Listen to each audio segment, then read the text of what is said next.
السلام علیکم دوستو عوام جو عمران خان اور پی ٹی آئی کو اپنا آئیڈیل مانتی ہے اور فالو کرتی ہے، یہ عوام روز کئی مصیبتوں میں گری نظر آتی ہے۔ اب اسلام آباد میں عمران خان کا نام ویسے ہی بین ہے جیسے جرمنی میں ہٹلر کا تھا، اور جو ڈی چوک پر ہوا، ان پروٹیسٹ میں کتنے لوگ اپنا گھر بار کام کاج چھوڑ کر احتجاج کو نکلے، پتھر کھائے، لاٹھی کھائی، اور پتہ نہیں کتنے تو اریسٹ بھی ہوئے۔ پر اس پارٹی کے لیڈرز پھر بھی یہی کہتے رہے کہ عوام ان کا ساتھ نہ چھوڑے، اور ہر آئے دن اپنی عوام کو ایک نیا پیغام دے دیتے ہیں، کبھی ڈی چوک بند، کبھی موٹر وے اور کبھی جی ٹی روڈ۔ اس پروٹیسٹ کے لیڈرز آخر چاہ کیا رہے ہیں؟ پہلے وہ سارا ٹائم لوگوں کو پشاور سے اسلام آباد لائے، اور پھر ان پروٹیسٹرز کے آنے کی وجہ سے جی ٹی روڈ بلاک ہوا، M1 موٹر وے، پھر جہلم سے آنے والی 5 رستے بلاک ہوئے، جس کی وجہ سے ایک پیشنٹ کو DHQ ہاسپٹل میں لے جانے سے دیر ہوئی، اور وہ احتجاج کی وجہ سے جہلم برج کے آگے ہی اپنا دم توڑ گیا۔ اور اسی دن نہ جانے کتنی ایمرجنسیز اور ہوئی ہوں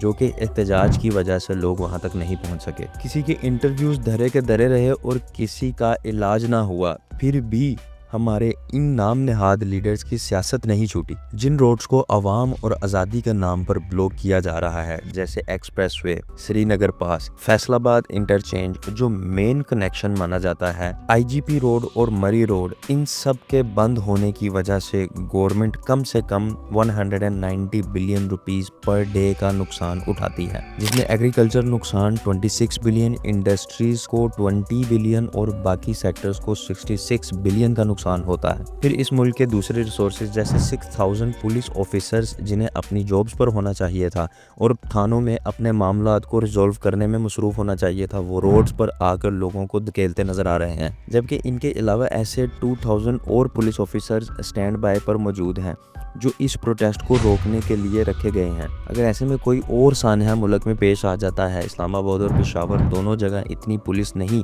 کہ لوگوں کو اور شہریوں کو وقت پر آ کر بچا سکے، کیونکہ میکسیمم پولیس تو روڈز پر اتری ہوئی ہے اور احتجاجیوں کے ہاتھوں زخمی ہو رہی ہے۔ اس کے علاوہ پیٹرول، ٹیئر گیس اور دیگر چیزوں پر ملک کا ٹیکس کی بربادی ایک الگ مسئلہ ہے، لیکن پھر کوئی پیچھے ہٹنے کو تیار نہیں۔ اب انہیں کون بتائے کہ ملک بچے گا تو اس پر حکومت ہوگی نا۔ آئے دن سٹرائکرز پشاور سے اسلام آباد 180 کلومیٹرز کی ریلی نکال کر 144 آرٹیکل کی خلاف ورزی کر کے تو کبھی بھی ملک کو ترقی نہیں دے سکتے۔ بشرا بی بی کا بیان ہو یا پھر گنڈا پور صاحب کا پروٹیسٹ نہ چھوڑ کر جانے کی دہائی، اپنی جگہ سے دونوں نہیں ہلتے اور لوگوں کو آنے کے لیے ریکویسٹ کیے جا رہے ہیں۔ یہ لیڈرشپ سے عوام کی طرف ڈیمانڈز کبھی ختم نہیں ہوئیں، اور حیرت کی بات یہ ہے کہ ان ڈیمانڈز کو ایسے لوگوں سے کیا گیا جو خود ڈیلی ویجز، دہاڑی مزدور اور عام آدمی تھے، جن کا ایک دن بھی گھر پر بیٹھ کر ان کا گھر نہیں چل سکتا۔ یہ پشاور سے لائے گئے لوگ ہیں جو اسلام آباد کے قانون سے ناواقف ہیں، اور انہیں وہاں لے جا کر ان کے لیڈرز نے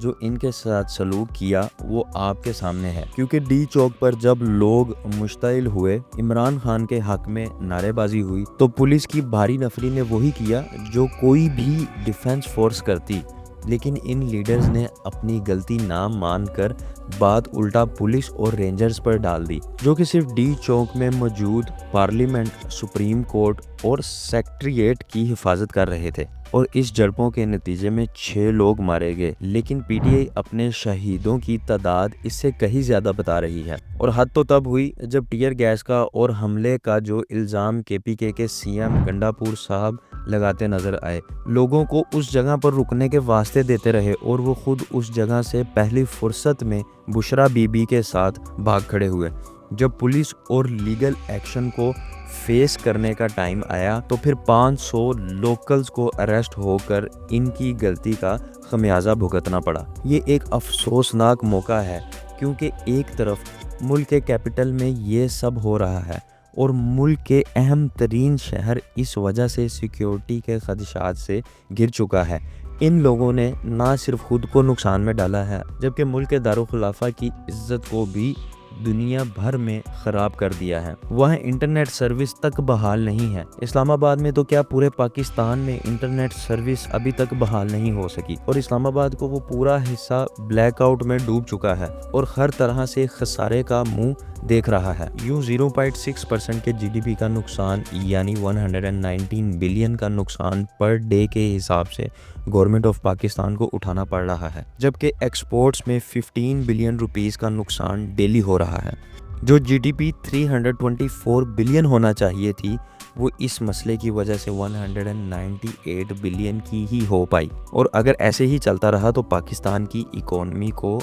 سنبھالنا ناممکن ہو جائے گا، اور پھر مہنگائی آسمان سے باتیں کرے گی۔ آپ یا تو ریاست بچا لیں یا پھر صرف سیاست بچا لیں۔ ہمیں اس معاملے کو احتجاج یا اسٹرائک سے نہیں بلکہ بات چیت سے سولو کرنے کی کوشش کرنی ہوگی، کیونکہ ہم جس پاکستان کو نیا پاکستان بنانے کا خواب دیکھ رہے ہیں، ہم اس پاکستان کو پر ڈے کے حساب سے کتنے بلین ڈالرز کا نقصان پہنچا رہے ہیں پر ڈے کے حساب سے، یہ میں آپ کو اس ویڈیو میں بتا چکا ہوں۔ اور جو لوگ آپ کو احتجاج کرنے کی کال دیتے ہیں، کبھی بھی ان کے اپنے بچے خود ان کے ساتھ اس احتجاج میں شامل نہیں ہوتے۔